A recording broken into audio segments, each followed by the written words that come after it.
loves, welcome back to the channel. Today we are going to be talking about our top, technically 3 books of all time, with one little sneak addition in there that's not, well, you'll see when we get to it. But Don't leave it out.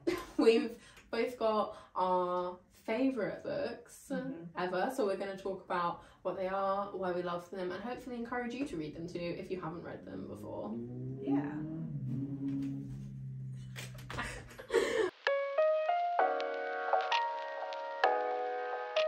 So, the first book that I want to talk about is Six of Crows. By Leigh Bardugo. Yes, by Leigh Bardugo. I always forget to say who books are by. Yeah. This is a fantasy gang heist book. Yeah. It's if Oliver Twist was grown up, is what this is. Except they're still little babies. They in are that still book. kind of babies. So yeah, this is definitely one of my favourite books of all time. It's fantastic. I love the characters. I love the plot. I love the writing. Yes. It's amazing. Yeah. One of my favourites as well. Definitely in the top 4, 3, somewhere in there. So one of the reasons I love Six of Crows is just the characters. They're such a diverse little gang of people. They're all so lovable in their own ways, but they're all troubled in their own ways as well. So you just can't help but love them all so much in the way they interact, and they all have their own little moments with each other, and it's just so lovely. So that's one of the reasons I love it. I think that's something that generally is my favourite about most of Leigh's books, is just she's very good at writing in detail characters that you just care about and feel like real people. Yeah, you have no choice but to just fall in love with them. Yeah. Who's your favourite character in the book? That's a hard question. So probably I'm a big fan of Jesper and Wylan. I just love them both. They're such little babies, little darlings. So I think it's got to be those two. But then there's Nina. All of them. I feel like my favourite character changes every day of the week. Literally, I just think about a character, I'm like, they're my new favourite. And then I remember a tidbit about someone else, and then they're my new favourite, and it just, they're just all my favourites. They're all my favourite child. I mean, there's literally not one of them I don't like. Exactly, and that's rare for a book. Yeah, yeah. I'm sure you have Amazing. read it, but if you haven't, read it. Yeah, recommend. There's also a sequel where you can follow the gang's antics. Yeah. So would recommend. It's great. What's next? So one of my top favourite books would be Lord of the Rings by J.R. Tolkien. I don't know if you've heard of him. I feel like it's such a basic answer, but I just love the way he writes fantasy. It's such his world building, everything. Again, it's just so amplified. Everything he has to say about the world and the characters, and there's always little niche things happening in the background. Big fan of his writing. It's been on my to read list for a very long time, but it feels almost a bit intimidating. Oh, absolutely. I feel like I read The Hobbit when I was quite young, so I feel like I had that intro, and if I didn't, it would have been very intimidating for me as well. But I definitely recommend. I have plenty of copies if you wanna borrow some, because I just collect so many different versions of the books. I have one in the other room. Have you? Did I tell you about when we found it the other day? So it's Joe's book. Right. He found it, and it was clearly, no, it was mine, but he thought it was his, and he found it, and I'd obviously started reading it, and my bookmark that I'd used at the time was a picture of Bradley James, who plays Arthur in BBC show Merlin. Yes. And Joe opened the book thinking it was his, and he was like, "Who is this? Where has this come from? Who is this man?" I was really concerned because he thought it was he's blacked out, and this whole man in his life he's just never remembered. It was really funny. Oh, bless his little heart. Yeah. So I will read it. Yeah, definitely. It's fantastic, and I've not really delved much further into his universe. There's I always say it wrong, the Silmarillion. I've got it, I haven't read it. That's very intimidating. I've heard that's a very difficult book to read. Yeah, definitely. So maybe one day when I'm feeling brave, but for now I'll stick to I love The Lord of the Rings. So my next book is The Madwoman's Ball by Victoria Mass. This is a super short book, but it left such a lasting impact on me. Right.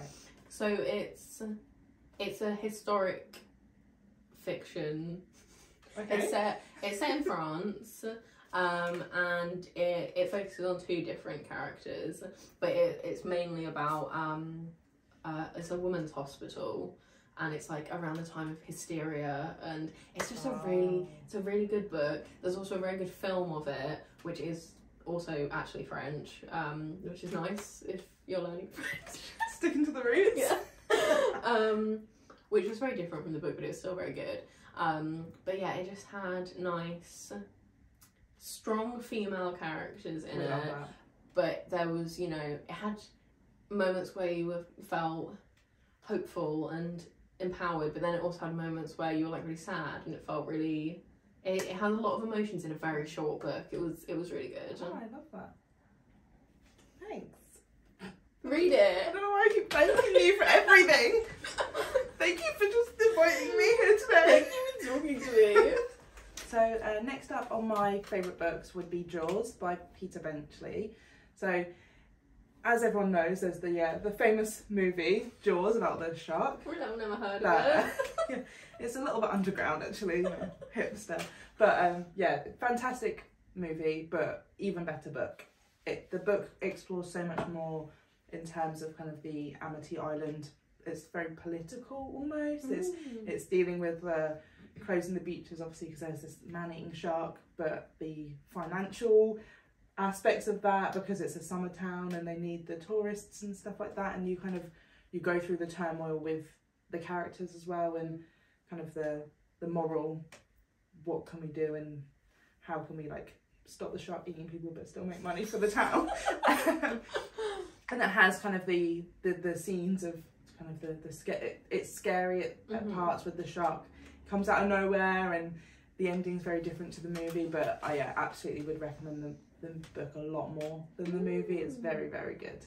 Do you know what? I've just realised, because I've never seen the film, I literally had no idea what Jaws was about. I just knew there was a shark. You know? Oh, really? Yeah. Yeah. So it's just this great white comes along and starts killing people on the coast of Amity Island, and they need to do something about it. Yeah, very good. And there's some drama, some cheating allegations. It's a very, very good book. So yeah, definitely recommend. I might actually add that to my reading list. You've sold me. I feel like it's almost like a classic at this point. Yeah, no, I would agree. You can't deny that, so yeah, absolutely. Speaking of classics, whoa! Oh my god. So my next book, I don't actually have the book just on its own. I just have Oscar Wilde's complete works, but it is A Picture of Dorian Gray, which I literally only read 2 days ago. And it's now very quickly become one of my favourite books of all time. That's a great thing about a book though, when it just has that like immediate, like, this is gonna stay with me forever. Have you read it? I have not. Oh my god, it's so good. I don't know why it took me so long to read it. I'm sure most people know what it's about. It's about a guy called Dorian who wants to stay young forever. And by accident, this painting of him that his friend's done, his friend who totally fancies him, Drama. who literally, like, the first chapter is the gayest thing I've ever read. Oh, amazing! It's great. I love that. But yeah, this painting ends up aging instead of him, and he does stay young, but the painting then sort of ages and takes on his sins, I suppose, so it ends up looking fucking horrible while he stays young. And Ben Barnes, like, because obviously I imagined him Ben Barnes a lot. Naturally, I mean, just definitely Ben Barnes. He is that look, isn't it, for all those classics, so that makes sense. Yeah, but literally, I mean, so it's not a very long book. I think it's in there, I think it's like 150 pages, but it is very small text in there, and quite thin pages. But I read it in one sitting. I just could not stop reading it once I'd started. Yeah. And even though it was written, I think in like 1890. Okay. It's not difficult to read. It's not the kind of classic that you're like, I don't know what half of these words mean. Have like a dictionary next to you. Charles Dickens.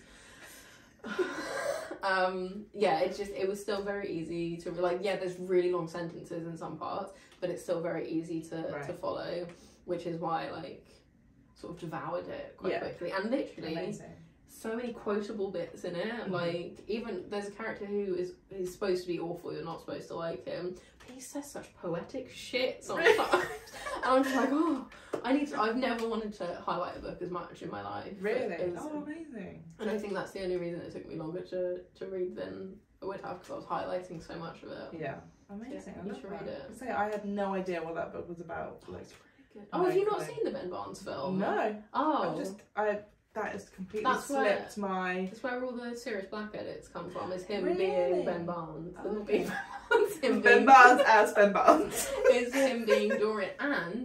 And, yeah, you know, because you know what's his name is fan cast as Orion. Yes, I know who you mean. It's from the but same. not him. It's, Okay. it's from the same film. He's the guy that no one likes, but is poetic. Oh, I love that. Yeah, see, Yeah. classics, I've not really read any classics. There's two that I kind of maybe would read one day, and that's Frankenstein and Little Women. Oh, I really want to read That's Little it. Women. Yeah. I want to read Frankenstein just because it's like written by a woman, and it's like one of the very And first. an amazing woman. Yeah, as like well. one of the first like dominant sci-fi novels, and it's written by a woman. I think that's fantastic. So, Yeah. No. yeah, for sure. Thanks. Oh, is it all the young dudes' time? It is. It's all the young dudes' time. Funny. Speaking of what we Sirius just Black. spoke about, I guess I couldn't pick four, so well 3 even. So this Yeah. is my 4th shoe-in book. Not both of our four. Yeah, Would be book. Because it's not technically a book. It is in my heart. It is in my heart. It's long enough to be a book. Either on Goodreads or Storygraph, it literally has a not a book. Oh really? I didn't tag know on that. it, yeah. But yeah, this would be All the Young Dudes by By Miss King Bean 89, yeah. Rumoured to be Taylor Swift, of course. Just the best. Obviously, technically, if we're going to be really specific about it, it is a fan fiction. If we're going to be really specific, no, that's a fact. Yeah. It's a fact. If we're going to be technical about it, it's fan fiction. However, but it's incredible. It's a long old slog. It's not like, Yeah. you know, a fan fiction that's like 1,000 words. it's what is it, 180 Yeah. something chapters? it's enough to be a book. Like, It's enough that it is a book. people, if they bind it themselves, split it into 3 books. Yes. So It's a whole heap of words, and it's fantastic. And in case you don't know what it is, it follows the lives of Harry's parents, James and Lily, and the rest of the Marauders, Sirius, Remus, Peter, and in their school years. Yes. And it's really just incredible how we could get, you know, just a character's name in the original book, and suddenly in this these fleshed out characters that everyone loves. And it's a whole backstory, and you explore kind of the issues with Snape as well. So kind of we know that he's a terrible person. Snape hate group over here. But he you see the interactions of them as kind of children, and how that's developed that animosity between the group and everything like that. So kind of definitely it gives you, but because it's not of course canon, it is in my heart, but not real life, so it kind of explains a lot of things that there might be questions about in the actual canon books. So yeah, I think it's great. It just I will reread All the Young Dudes every single day. More than happy to just forget about the rest of the media and just All the Young Dudes is...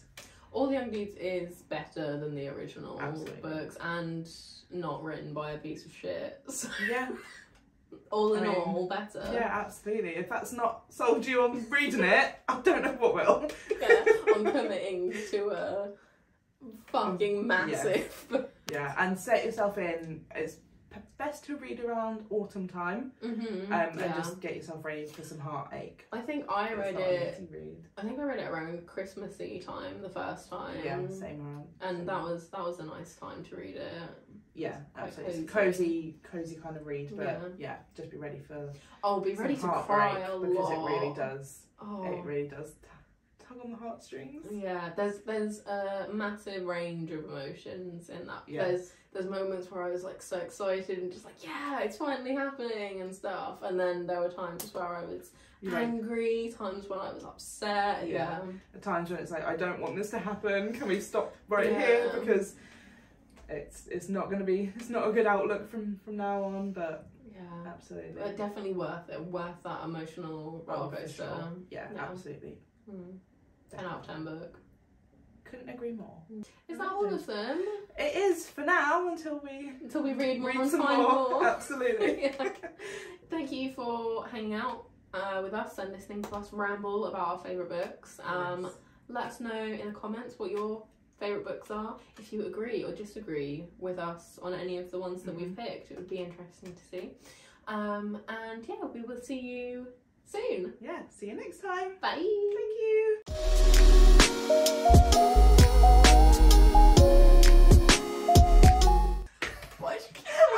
you. Hey Nikki, what have you got there?